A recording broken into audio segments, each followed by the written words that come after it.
If you've ever been told that waking up 5 times a night is just normal at your age, this episode is for you. Ugh, I hate hearing that, and I've heard it way too often. And today's guest is here to say, yes, normal, maybe, but something you just need to accept, absolutely not. We're joined by Stefan Underwood, Senior VP of Methodology at Exos, a human performance company that's worked with everyone from elite athletes to Fortune 100 executives to special ops teams.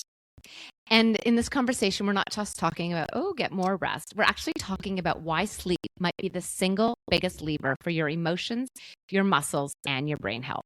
All the stuff. Yeah. All the effort that I've been putting in the gym and learning how that's impacted by just 5 nights of bad sleep. Let's just say I'm refocused on better sleep more than ever now. I hear you. And I think what I loved most about this conversation is that Stefan breaks it down into a really simple framework. It's your biology, your environment, and your distractors. Easy. Easy. This is part 1 of our conversation with Stefan. Let's dive into the so what of sleep.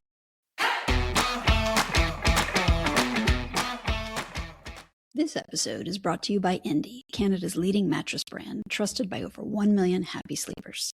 We often think of sleep as something we can sacrifice to get more done. But as you'll hear in today's episode, sleep is actually what helps everything else work better. It's when your brain consolidates memories and learning, your muscles recover and grow, your emotions reset, and your body prepares for the day ahead. One of the simplest ways to support better sleep is by creating the right sleep environment. Endy mattresses are designed with breathable, cooling comfort foam and motion isolating layers to help minimize disruptions so you can get the quality sleep your body needs, because sleep isn't time off, it's time put in. Learn more at endy.com and sign up for our Tip Insider paid subscription at This Is Perimenopause on Substack. If you do that and follow Endy on Instagram or Facebook, you'll be entered for a chance to win a free Endy bedroom makeover. From now until August 24th, terms and conditions apply.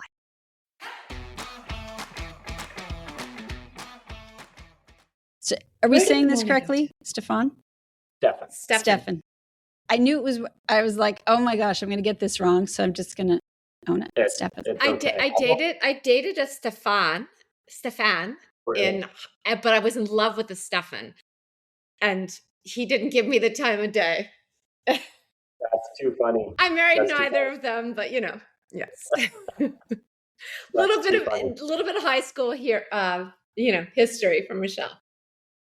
Too funny. Stefan, welcome to the show. We are so excited to have you here today. And I think we're here to talk about sleep and recovery and all kinds of amazing things. But before we dive into that, I'd love if you could tell us a little bit about Exos and your background and what you do at Exos, because I think your background is not what most people would expect.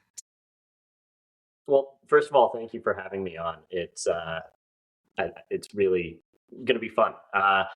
Let me tell you a little bit about Exos. Exos is a human performance company. We support humans. That's the simplest way I could put it. And when I say that, I mean all humans across all different walks of life. So we started as a company called Athletes Performance back in the late 90s. And so started in an elite athlete population. And we're talking about holistic high performance coaching. So dietitians, strength and conditioning coaches, physical therapists, et cetera, et cetera. And this is all based out of the US. We began supporting that population, but from the start, it wasn't about athletes. It was about supporting people. Our founder was never hell-bent on supporting just athletes. And so he created this idea of athletes performance. It was called a safe haven, a protected space for athletes. So not allowing in cameras, trying to put everything under one roof, a place for their performance. It was possessive plural, athletes performance, right? It's about them. He never put his name on the front door. And I love that. I think it speaks to the culture that we continue to have today. But put everything in one place so that we could have this integrated approach, this seamlessly integrated approach to supporting people. But very quickly, like I said, he was never about just supporting athletes. And so it expanded very quickly beyond just supporting athletes. And we are very prevalent in supporting military populations, special operations community, and we also support a lot of Fortune 100 companies and other organizations around the world with their corporate well-being strategies. So again, we really support any human that is seeking to bring their high performance to the moments that matter most. my role, I've been with the company for 15 years. Started as a strength and conditioning coach. That was my background, and my first degree was in exercise science. And moved throughout the company over the years. And now I'm fortunate enough to lead a team of diverse subject matter expertises. So I am our senior vice president of methodology.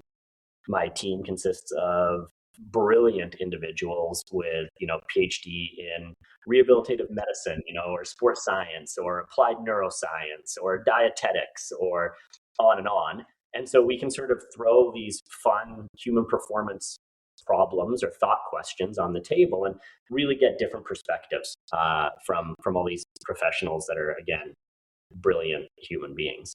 And so that's what I get to do on a day-to-day now, and that influences the way we show up in all of those areas that we support people. So the work that my team does helps support our sport business, helps support, tactical business, and helps support our corporate business.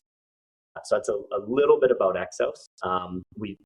Like I said, we started as Athletes Performance, but we rebranded, I think it was 2014 to Exos, and have not looked back since. Amazing. That's very, very impressive. And when we first met, thanks to a brilliant physiotherapist that you and I have in common. Yes. Shout out to Tyson. We talked about sleep and how fundamental that is, regardless of who you are, where you are, and what you're doing. And we loved how you framed it, or how you talk about redefining the value proposition of sleep.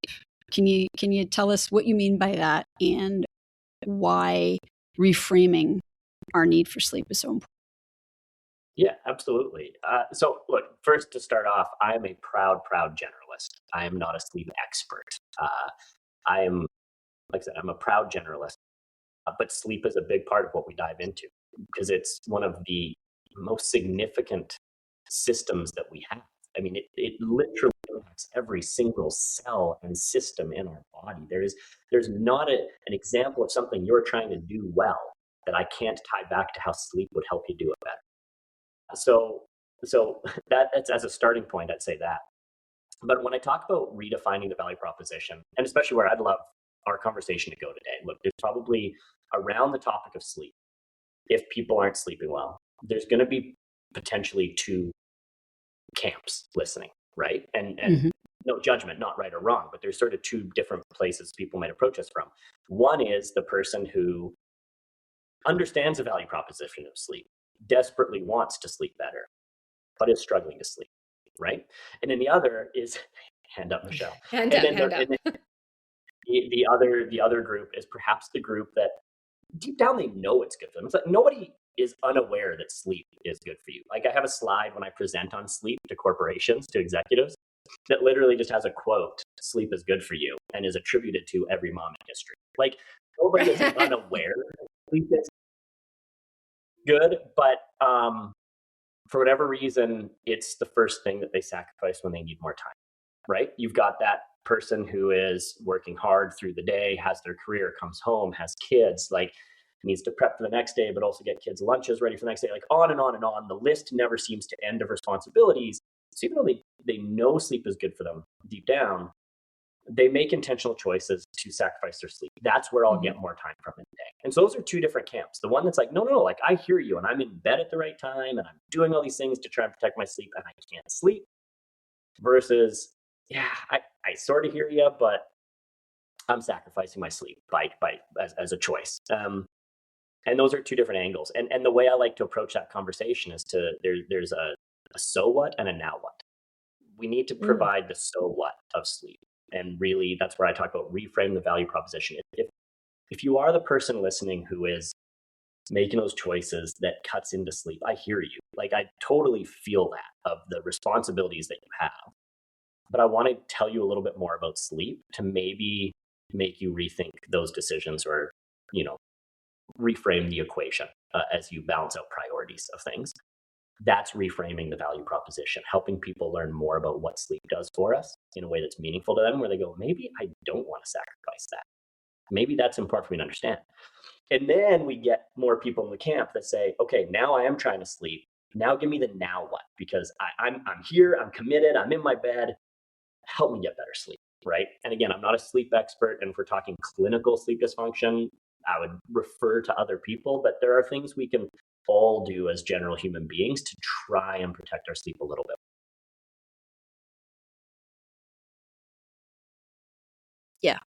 Yeah. So let's maybe talk about some of the so what, and what, especially in the context of a perimenopausal woman, what are the things that a lack of sleep is either contributing to or preventing? It's a great question. And there's such a long list. I've got to pick some of my favorites. Mm-hmm. But let's start off with a few things. So, did you know this? We'll play the did you know game. Did you know sleep is really where we manage our emotions, so to speak? So it's where we sort of consolidate emotional, moments from the day Regulation. before. Right? Yeah, exactly. Regulate ourselves to be able to show up the next day ready, fresh, back at it. And so that specifically happens in our REM sleep when we're dreaming, right? But what we know is if you are lacking sleep, and specifically REM sleep, that is robbing you of one opportunity to sort of consolidate those emotions from the day before. So you show up the next day already a little bit more emotionally charged. Interesting studies of how they figure this out show people really alarming images that aren't enjoyable to look at, and then send them off to sleep in a lab. Control group gets to just sleep and gets their REM sleep.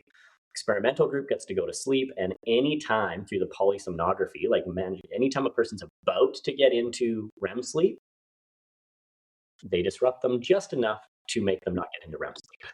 And so they wake up in the morning thinking they've slept, but they didn't really get any REM. And then they're asked to rate those emotionally charged images from the night before. And the group that get REM is much more disturbed by the images. They rate them significantly higher versus the group that got REM sleep is able to consolidate that. It's like, yeah, it wasn't so bad. Wow. Okay, you just explained my morning though for me, because I had like a highly charged day yesterday. I did not sleep well last night. And this morning I just got on, we got on this call, I'm like, Mikkel, I feel so anxious. I feel so I feel sick to my stomach. I just can't calm myself down. I can't and I did not sleep last night. Oh my goodness. Okay. So this is normal. This is okay. Well, it's not even just that you didn't sleep. It's that you didn't get to the REM sleep. I did, which is fascinating. Yeah. So now let's take it a step further, right? We know that regulation is blunted when we don't sleep. This is a human thing, by the way. Like, let alone perimenopausal women, as you said, like framing it up as a population. All kids, right? Let's go to all humans. Let's go to kids for a moment. You send your kids away to a sleepover. They don't get sleep. They are absolute nightmares the next day, right? Like they're just triggers, right? Yeah. And they're flying up. Think of anytime a kid is acting out, what are the things we start going to? Are you tired? Are you hungry? Like we just get better as adults at maybe masking it, but we're still fighting an uphill battle. So it doesn't mean you can't emotionally regulate, but it's harder. And so now let's bring that back to the perimenopausal woman who perhaps has children, or quite often that stage in life corresponds with like peak career, and they're stepping into maybe a new role with the highest demands and leadership. And they want to show that calm, steady leadership role. That's a real like uphill battle if you're just that much more emotionally charged and want to fly off the handle and want to say the things you're really thinking in a frustrating moment, right? Where as a leader, you're like, I shouldn't say that. That's not good leadership. And so this is why it matters to get your sleep, right? Yeah. This is one of the ways we can reframe the value prop.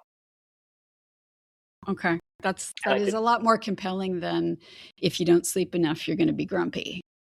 Yeah, for sure. Right. And look, we can keep going, right? So let's look at why else we want to sleep. It's also where we learn things. So if we go to that woman who's in peak career right now, you look at AI, you look at the rate of change right now in today's world. When I speak with a lot of business leaders, Like the one truth of the person who will get ahead, high performance in your career, is the one who can master new skills quickly, who can learn things, is adaptable. You can't have a conversation about learning without sleep. It's where we learn. In fact, anyone listening to this podcast, if we want to say how much did they learn, we can't give them a pop quiz after. We can't like send out the follow-up podcast test. Don't worry, there's no test. And say, here's your homework, right? Like what did the team talk about? We need to send it the next day. Because that's where we figure out what's gone from short term into long term memory, where we've actually learned it. Like sleep learning takes place while we're asleep. That's where we also consolidate memories and learn things. And so if you're that person who is trying to pick up new things, be in an adaptable career, if you're cutting your sleep short, you are hurting your ability to learn, adapt, and grow those new things. So is that happening in REM or in deep, or when is the learning happening? What stage? Well, actually, interestingly, it depends on the type of learning. So there's rote learning and conceptual learning, right? And so like rote learning and straight memorization tends to happen more in deep sleep. And then like conceptual learning and connecting concepts together happens in REM. So that's where we just tend to say learning and sleep are linked. There's different types of learning that take place in different stages. Yeah.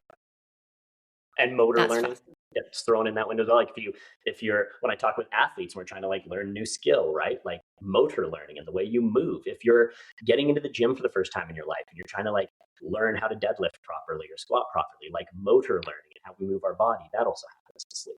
That's where we start really refining those. That's crazy. Wild. In the context of working out, what about muscle, increasing muscle? So if you've been on Instagram for 5 minutes and you're over the age of 35, your algorithm is feeding you, you need to build muscle, you need to build muscle, you need to build muscle. You're going to be frail and old and break. And we do need, I'm sorry, I shouldn't be so flippant about it. No, we do.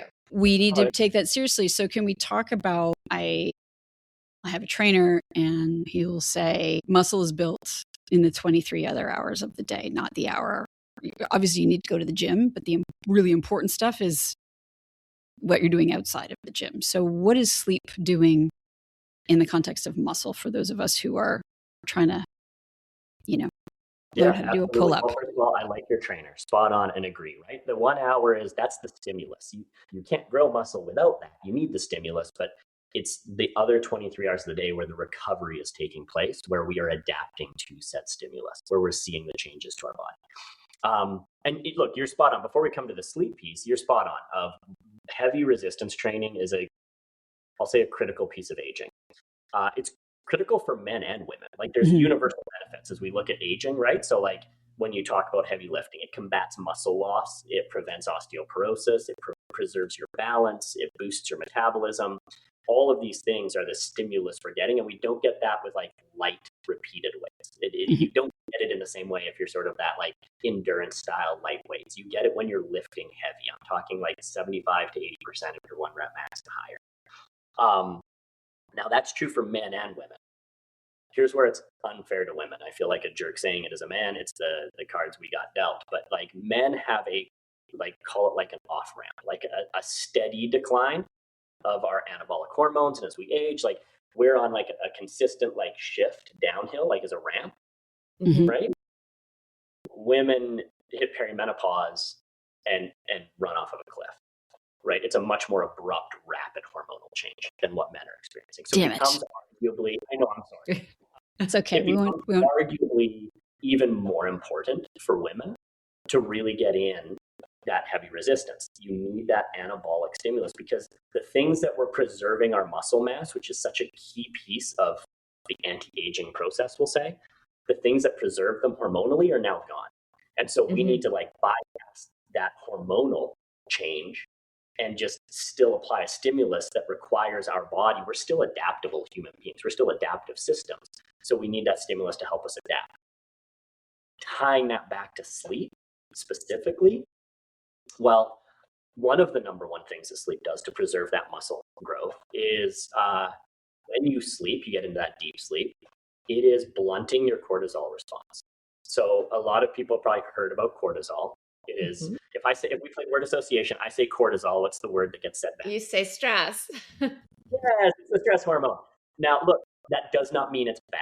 Just to reframe that for a moment, if we had no cortisol ever, like that would be problematic. Part of our circadian rhythm, we have healthy sleep cycles, cortisol rising in the early hours of the morning is part of what wakes us up. Right now, it's 10 a.m. my time as we're recording this.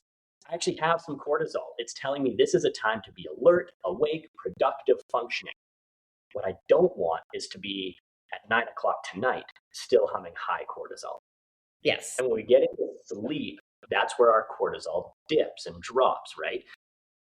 Cortisol is catabolic, the opposite of anabolic. Cortisol is not good for maintaining muscle. It is quite the opposite. And so we can think of sleep as a little bit of like a catabolic shield, like a shield against us being catabolic. So all the work you're putting in to build muscle and to put the stimulus on, and you, Mikkel, you go see your trainer, you spend some time, you sling around some heavy weight. If you're skipping sleep, or if you're having poor sleep and you're waking up a lot, you're going to have more cortisol spikes, which is going to put you into more of a catabolic state than an anabolic state, especially since, yes, our anabolic hormones are released during sleep. But to dispel a little bit of a myth, that doesn't automatically mean that you're building muscle while you're asleep, because you're also fasting while you're asleep. And we need nutrient intake and protein to have protein synthesis build muscle. So it's almost about creating that catabolic shield. When we sleep, we protect ourselves against any muscle loss while putting, hormones into the system that are going to be supportive of protein synthesis. So we mix the meal, like your trainer says, for the 23 hours a day. Throughout all of that, we're building our muscle. There was, I know we talked about this in prep, and I was like, let's go look at like literature to see if there's sort of a stat we can pull from peer-reviewed journal articles. And there was one that came out in 2020 that was fascinating, but there was an abundant amount of research on this. Like, so what would it mean to look at resistance training versus not resistance training if I sleep versus don't sleep? So again, reframing it. The person who's going, I'm going to go see my trainer, I'm going to get in the gym, I'm going to work hard. Well, sleep is where it pays off. What this study found, right? So human subjects were exposed to 5 nights of sleep restriction. Sleep restriction was defined as 4 hours a night. And then the other half, and then the other half were exposed to like a full night's sleep, 8 hours in bed. That was the control group, right? And what they found was restricting sleep to 4 hours per night. And then they're doing high intensity resistance training. The group that was restricted to 4 hours of sleep per night in just 5 nights of doing that reduced their protein synthesis approximately 18 to 19%. Took almost a fifth of their protein synthesis off. So it's not to say that you're not getting any protein synthesis, that you're not growing or building any muscle, but like you're putting in this effort in the gym, you might as well sleep that night to get all of the benefit from it. Because your trainer's right. It's not about the hour you're in the gym. It's the other 23 hours, including all that time you're asleep, that you are building new muscle and preventing any muscle wasting, which is the downhill slide into aging, right? Wow. And so, sorry, was it conclusive then that there was also a difference in the amount of muscle that they built at the end, or was that just kind of something we can assume based on the protein synthesis? Yeah. So, I mean, protein synthesis is the building of muscle. Like myofibrillar protein synthesis is the technical term. Sorry. That is building muscle. Dumb it down for me. 18 to 19%, it means they had 18 to 19% less muscle. Less muscle. Oh my goodness. In just 5 days. In just 5 days. So what was the decrease of almost 20%?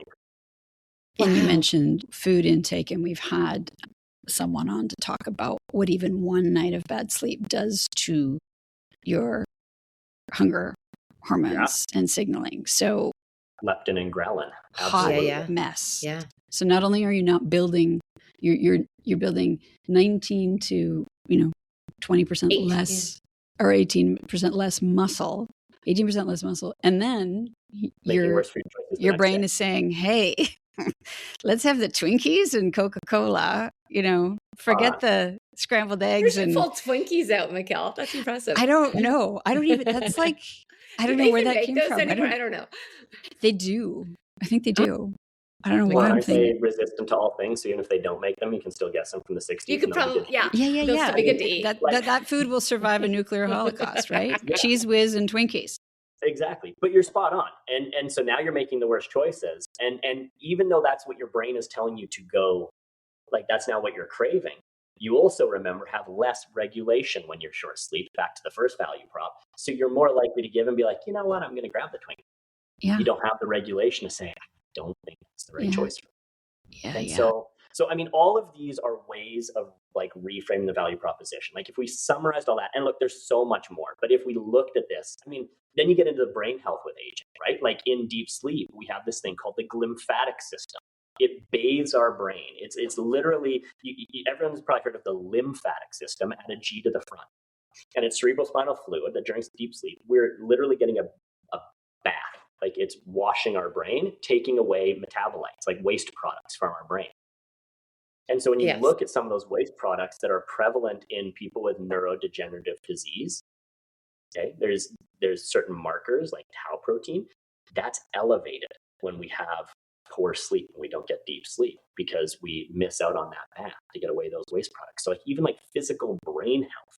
So when you start talking about everything from brain health, learning, brain fog, building muscle, emotional regulation to show up as the parent or employee or leader at work that you want to be, or leader in your community you want to be, like all of these things are just a few of the examples that are true for sleep. And so when I'm talking to a person that is saying, yeah, it's just that much more important though that I get this extra thing done, or I do this, I hear you. Like I understand the ever expanding to-do list, and I see it in my wife and the tax that she pays, and it's like, oh, I've got to get in I've got to do this or I've got to do that. But to be able to say, at what cost? Could that thing be deprioritized and wait to tomorrow if I want to show up as the leader, the person, the mom, mother, the whatever, the community advocate, whatever is big in your life, like to show up as your best? Sleep is such a part of that. And that's why we wanted to have this conversation with you about the value proposition of sleep, because we know that women are socialized to be martyrs and to sacrifice themselves for the greater good of their family and everybody else. And it becomes very easy to not look after ourselves. And it's also hard it's hard to put ourselves first, A, to begin with. But then B, when it's just, okay, I know I need more sleep, but if you can reframe it as, and this has been really helpful for me, no, I want to be strong. I want to live a long, healthy life. I want to prevent disease. I want to do all of these things. And so I'm building muscle. And now that I know what sleep means to that goal, it's a lot easier for me to say, okay, no, I'm putting everything away, in the form for the school trip and the whatever. This can all wait until tomorrow. But I'll be honest, I couldn't do that, or I don't know that I could do that before without having this kind of information. So thank you. Absolutely. And look, I'll be the first to say, I mean, as I talk with my wife, there is, just to be clear, there is a robust body of literature on household labor, and specifically like the quote unquote mom tax. It is evidenced, widely studied in sociology and psychology. I said my first degree is exercise science. My second degree was a master's degree in organizational psychology. And I love getting into that, like that side of the conversation as well. And I think it's really important to understand. Look, I try my hardest to contribute around the household. I am a dad who is a very active dad and coaches the sports teams. And I contribute, I'll cook food and I will do dishes and I will do things. I was raised by a really strong woman that was like, you are going to know how to contribute. And so I think when I was younger, I used to think, my wife would say things like, I feel like I'm keeping the household running. And in my mind, I'd be like, I feel like that negates my contribution. So I started reading the research. There was this research paper that came out in maybe 5 years ago. It was the first that started actually putting stages to it. So the paper was called The Cognitive Dimension of Household Labor. Okay. And what the paper put together was that there's sort of these 4 sequential steps to that have cognitive demand. And there's anticipating a need, there's identifying options, there's deciding on a course of action, and there's monitoring the outcome. So anticipating a need, realizing that a kid is going to outgrow their winter coat soon. They need to get a new coat, right? Identifying options, researching brands, sizes, sales, deciding on, course of action, which one are we going to buy, and then monitoring the outcome, ensuring that it fits, it's washed, it's worn, it's not lost, all of that. And I remember reading that and thinking, this was for a paper when I was in my master's, and I remember thinking through that, and I was like, that's really fair. I think I do really good at helping with identifying and deciding. my wife will bring something up and I'm like, yeah, absolutely. And I will help research things and we'll identify and we'll decide. I'm like, I think I lack at the anticipating or the monitoring. Like, I wouldn't know my kid was going to outgrow their coat until they were like, Dad, my coat doesn't fit. And I went, ooh, I better go buy one this weekend. And then I read the conclusion. And in the right as I'm thinking, like, oh, I got like 50% right. Like I got stages 2 and 3, but not 1 and 4. Literally, as I'm reading like the takeaway, the conclusion, it says the author found that while parents sometimes share the decision-making step, which feels like having a say or power, mothers disproportionately shoulder the anticipating and monitoring stages 1 and 4. And I was like, and I went to my wife, like I was writing this paper for school, and I was like, I appreciate you. Thank you. So it is a very real research thing. We're going to put this in a special section on our new Substack. Please share. With your, but it's true. Mikkel and I have this conversation many times where, yes, it's great that our husbands are going grocery shopping. That's awesome. But they don't know that the mayonnaise in the fridge is almost empty, and Wyatt won't eat. And I don't even know that Wyatt likes mayonnaise, but Wyatt won't eat his sandwiches if there's not mayonnaise on it. Like, there's so much going on behind the scenes that I'm grateful that you go to the grocery store. Thank you. But there's a lot that got to that list that you can now breeze through 30 minutes. And, anyway, I agree. Thank you for recognizing our thank you. Invisible labor. Thank you. And look, all I can do is try, but I can't claim to have gotten any better at it. I am still so bad at the anticipating spot.